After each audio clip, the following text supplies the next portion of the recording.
Bismillahirrahmanirrahim. Assalamualaikum warahmatullahi wabarakatuh. Sebelum memulai pembelajaran hari ini, mari sama-sama kita berdoa. Semoga apa yang kita pelajari dapat bermanfaat untuk kita semua dan kalian selalu diberikan kemudahan oleh Allah Subhanahu wa taala. Berdoa dimulai.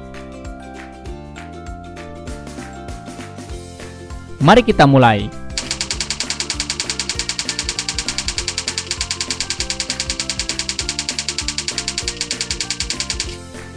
Hari ini kita akan mempelajari tema 6 menuju masyarakat sehat, subtema 3 masyarakat sejahtera, negara kuat, pembelajaran kelima. Yang pertama kita akan mempelajari muatan IPA tentang menjaga kesehatan remaja perempuan pada masa pubertas. Sama halnya seperti laki-laki, remaja perempuan juga perlu menjaga kesehatannya pada masa pubertas. Kesehatan tubuh perempuan dapat dijaga dengan cara mandi, menggosok gigi, mencuci muka, dan mencuci rambut secara teratur. Kegiatan tersebut dapat membantu mencegah timbulnya bau yang tidak sedap dan bakteri atau jamur sebagai sumber penyakit. Perempuan dapat menggunakan pakaian berupa rok atau celana serta atasan yang sopan. Pakaian yang digunakan sebaiknya dari bahan yang menyerap keringat. Kebersihan pakaian juga harus selalu dijaga, terutama pakaian dalam. Untuk menjaga kesehatan wajah, sebaiknya tidak menggunakan produk kecantikan tanpa petunjuk dan saran dari orang tua.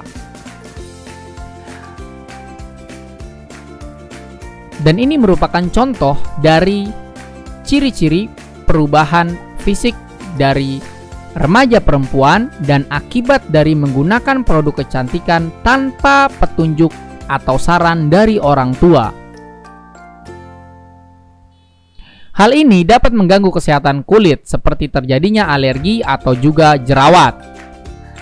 Jika berjerawat, jangan disentuhnya dengan menggunakan tangan secara langsung apalagi sampai menyebabkan luka. Tindakan tersebut dapat menyebabkan jerawat menjadi semakin parah karena infeksi. Selanjutnya yaitu muatan bahasa Indonesia tentang membandingkan informasi yang diperkirakan setelah membaca teks non-fiksi dalam bentuk diagram. Kita dapat memperkirakan informasi yang terdapat pada teks non-fiksi dengan membaca judulnya saja. Setelah mencatat perkiraan tersebut, kita dapat membaca teks secara keseluruhan. Kemudian, catatlah kembali informasi yang kamu peroleh setelah membaca keseluruhan teks. Tulis kembali adakah persamaan dan perbedaan dua cara tersebut. Setelah mencatat persamaan dan perbedaan informasi tersebut, kita dapat menyajikannya dalam bentuk diagram karena untuk memudahkan pembaca untuk mengetahui hasil dari penyajian data tersebut. Bacalah teks berikut dengan cermat tentang masa pubertas pada masa remaja. Pubertas merupakan suatu tahap perkembangan seorang anak menjadi dewasa secara seksual. Pada perempuan, pubertas terjadi pada rentang usia 10 hingga 14 tahun. Dan pada laki-laki, pubertas umumnya terjadi pada kisaran usia 12 hingga 16 tahun. Dalam masa pubertas, baik remaja perempuan maupun laki-laki akan merasakan adanya perubahan dalam tubuhnya. Perubahan ini terjadi karena adanya perubahan hormon atau salah satu hormonnya pertumbuhan di masa pubertas. Selain para remaja, orang tua juga sebaiknya memahami tanda-tanda pubertas tersebut. Berikut ini merupakan contoh dari informasi yang kita dapat dari judulnya saja. Ya nak, sebetulnya sebelum kalian dengarkan atau baca teks tersebut secara keseluruhan, kalian bisa menerka-nerka atau mengira apa isi dari judul tersebut.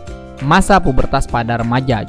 Tentunya jika remaja kita membicarakan perempuan maupun juga laki-laki. Nah, di sini disebutkan informasi yang pertama yaitu masa pubertas perempuan terjadi pada masa rentang usia 10 hingga 14 tahun, sedangkan laki-laki 12 hingga 16 tahun. Artinya, informasi atau gagasan utama di sini tentang waktu atau masa pubertasnya.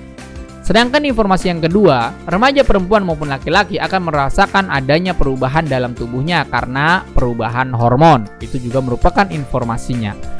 Paham ya nak?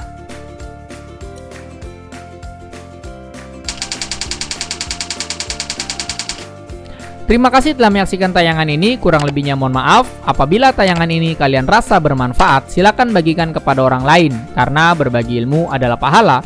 Tetap jaga kesehatan. Wassalamualaikum warahmatullahi wabarakatuh.